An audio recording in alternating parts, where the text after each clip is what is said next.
The 3-episode rule is something that all old school anime fans know about.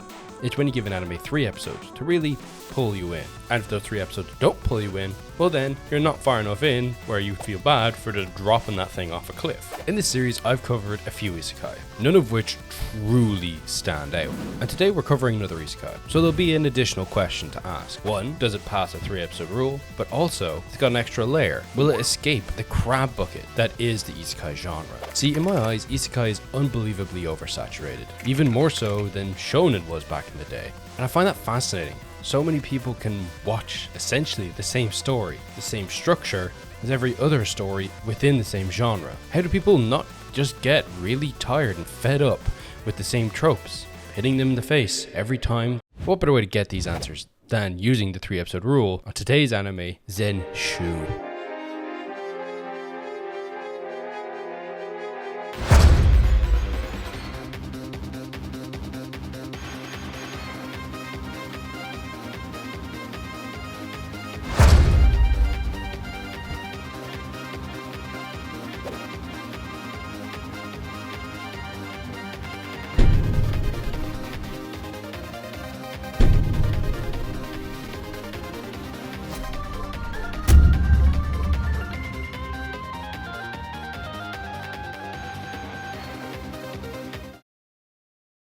Disclaimer, I'm using this thing that I got someone to make on Fiverr. I look like a twink, but I want to see if it's better for retention, so bear with me if it's not your thing. Now, with the first episode, we're going to be covering what's most important within an isekai, and a lot of stories in general, to be honest. Its setting, its cast, and its overall themes. The thing that sets it apart from the other isekai anime. Our main character is Natsuko Hiroshi. I'm just going to call her Natsuko because you can probably tell I struggle to pronounce that. She is an unbelievably talented animator. She's very young and only wants her work to be of the utmost quality. So much so that she burdens herself with work that should be delegated because she's unsatisfied with what other people's interpretations of her desires. It's a little convenient to me that this animator is her own cause for her overworked workload, especially because of who produced this anime. You might notice something about her design. She basically looks like the woman from The Ring. This is due to the fact that apparently she's not going to cut it until she's finished doing the storyboards for her upcoming anime, thus the long hair. Thematically, it doesn't really make too much sense as to why her hair actually covers her entire face most of the time, like her whole ass face. But visually, it's actually kind of, interesting and quirky. She looks like some form of beast.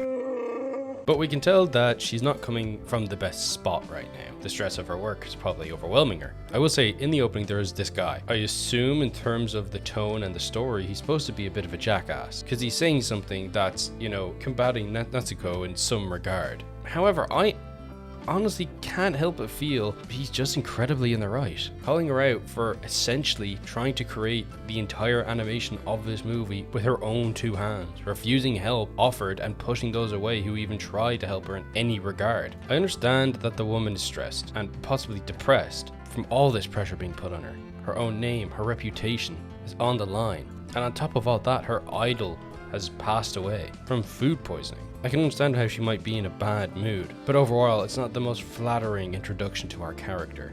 Then in a form of escapism, she starts to watch one of her favorite films, one that clearly has some sentimental value to her, The Escape of the Perishing. It's apparently a flop of a film that she personally really appreciates, can't exactly put her tongue on why, but the rest of the world didn't like it. While she's reminiscing about the creation of said anime, she dies. She eats some weird rainbow clams and also dies from food poisoning. And prepare to be whiplash because that's when a void creature starts running her ass down, getting ready to spawn kill her ass. But lucky for her, the heroes of this world have come to her rescue. The heroes from her favorite anime. This is Luke Braveheart and his party of the 9 heroes. But she is a normal human being and she comes from the real world, so she just assumes that these are cosplayers. She's taken aback when she sees that little chibi unicorn turn into a real unicorn and fly away, leaving her alone in the desert, confused. She makes her way to the last city, and at this point sort of realizes that she is in an isekai. This also makes her realize that she knows what happens. She knows most of these heroes are gonna die, and she has to circumnavigate that in some capacity. But she's just a normal person with no powers, thus no agency to do anything like that. Due to this lack of agency, the events, even though she tries to stop them, continue without change. Luke's best friend is going to die, and Luke will be thrown into a deep depression because of it, and all the other horrors from the film. That's until her peg bar starts talking to her. Her peg bar. So a peg bar is something that they use to keep a page completely like flat. It's like a T-square sort of vibe. Her peg bar starts talking to her and tells her that she has to draw a new fate. And just before the pony freak can do his own version of Vegeta's sacrifice, we see our hero's ability.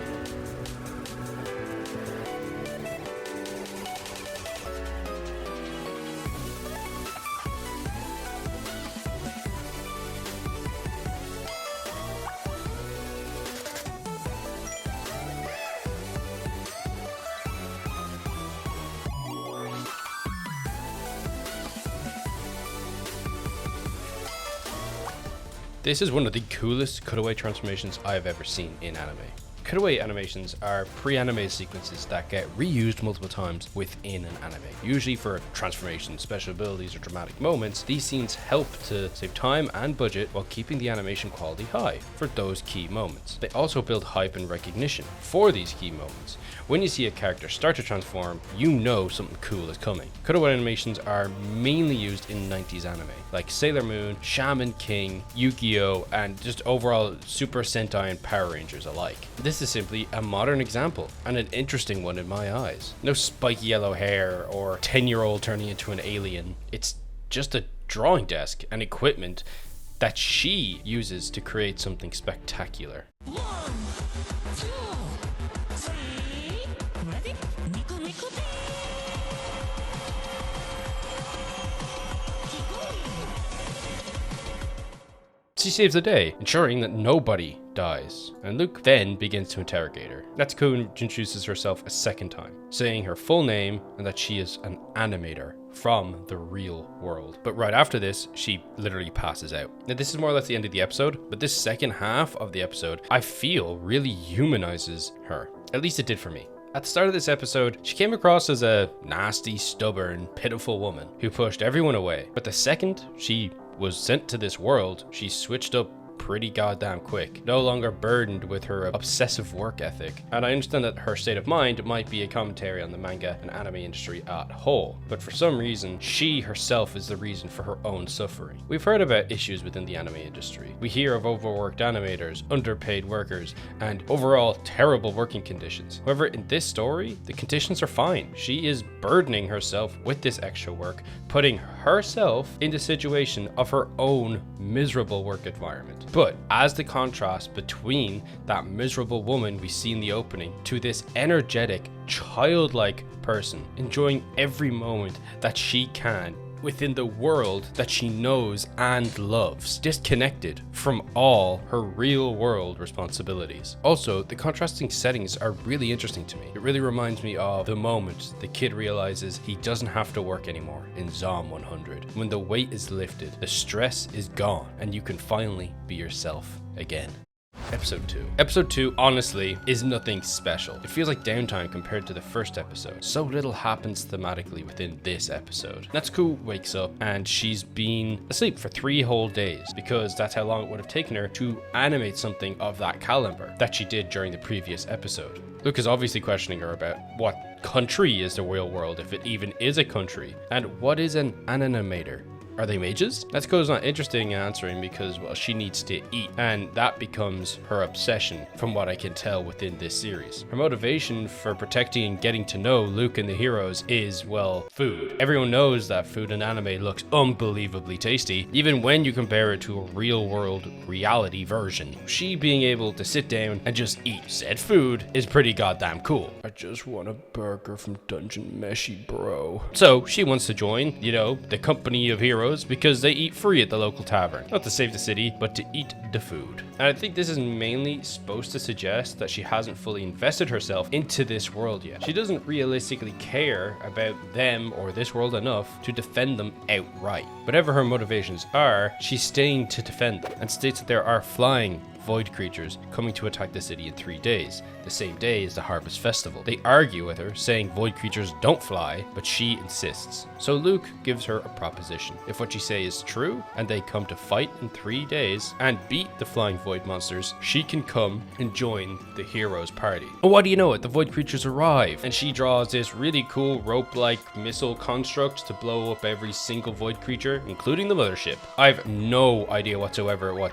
this is supposed to be, but it's creative and unique as hell. And of course she passes out again for another 3 days, because that's how long it would have taken her to do the keyframe. When she wakes up, Luke is ready and prepared a meal for her in advance. And that's essentially the episode. Nothing really narratively interesting happens. Essentially, she just gets closer to the main party, which, to be honest, I kind of assumed was the case at the end of the first episode. And maybe she starts to view our cast as, you know, real people. Oh, but it is established that she cannot create the workstation whenever she sees fit. It's only in times of crisis, and the workstation itself will speak to her and demand that she act. Overall, once again, the episode looked unbelievably nice. The entire episode has this film grain over it that just makes everything feel so comfy. And when you do see a flat color without that grain, it stands out so much more because of that. Mappa, for all their faults, always seem to produce something that looks just so goddamn cool. However, this is where some of my doubts come from. You see, this is an isekai. Even if so far it's been really good, almost every isekai within the first season, or at least the first few episodes, pretty damn good.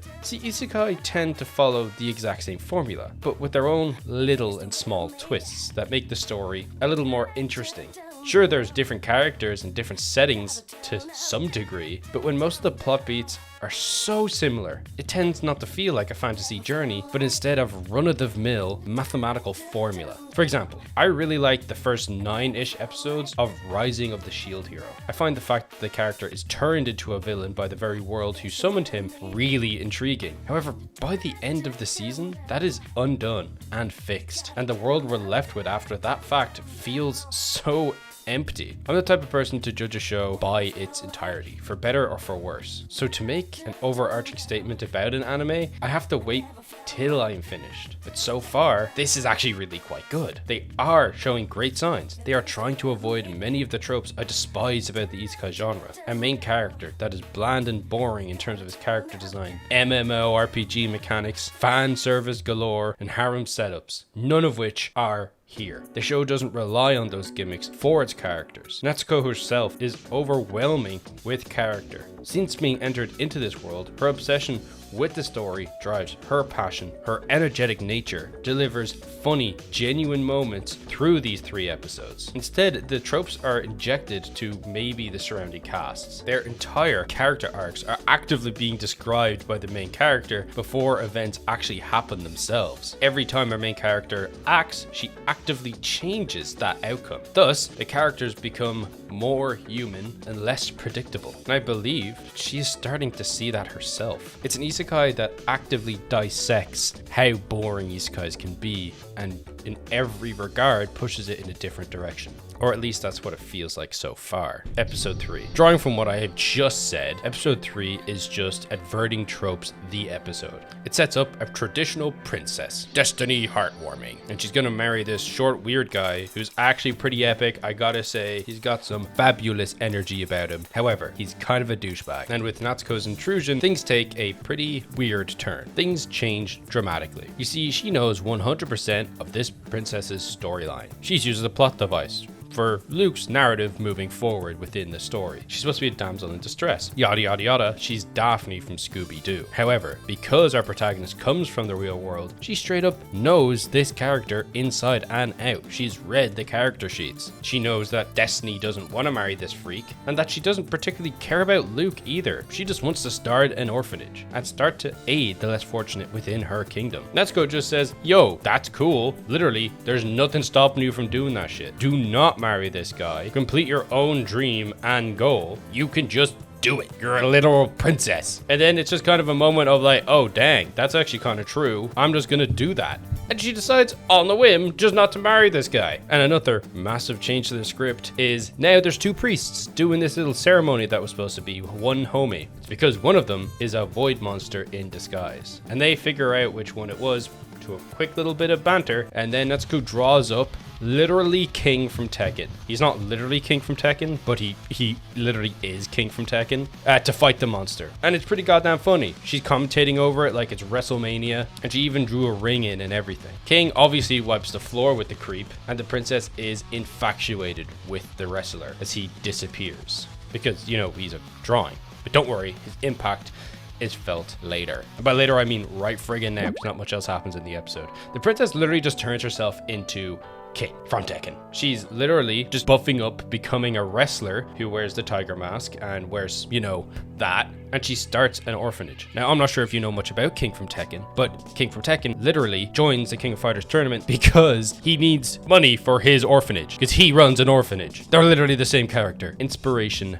found. I will say though, towards the end of the episode, there is a hint that one of the main characters, who's obviously a elf archer, boring, but you know, might be a little bit of an evil Knievel herself, or at least has something else going on. So obviously it's going to lead into something, and maybe something that's more deep and overarching. Who knows? Maybe it's a small issue and I just don't know yet. Overall, great episode, incredibly fun. So does Zenshu pass the 3-episode rule? Of course it does. 3-episode rule is something designed to make you watch a season of anime. It's not designed for something like Naruto or One Piece, because if you watch the first 3 episodes of those shows, of course you're gonna drop it. However, there's only 8 episodes out as of recording this video. So the 3 episodes are there to tell me if I'm going to continue with the next, 6? And of course it does. Look, I always ask myself something when watching Isekai in general. And that's, if it wasn't anime, would the premise annoy me? You know, when someone is sucked into a video game and it's miserable because you've seen the trope in 1,000 different forms, in 1,000 different forms of media, and it's usually just a kid who really likes playing said video game? Who cares about some random kid and the same goddamn trope as before? Here we have an animator in her own craft, in a universe that she knows about,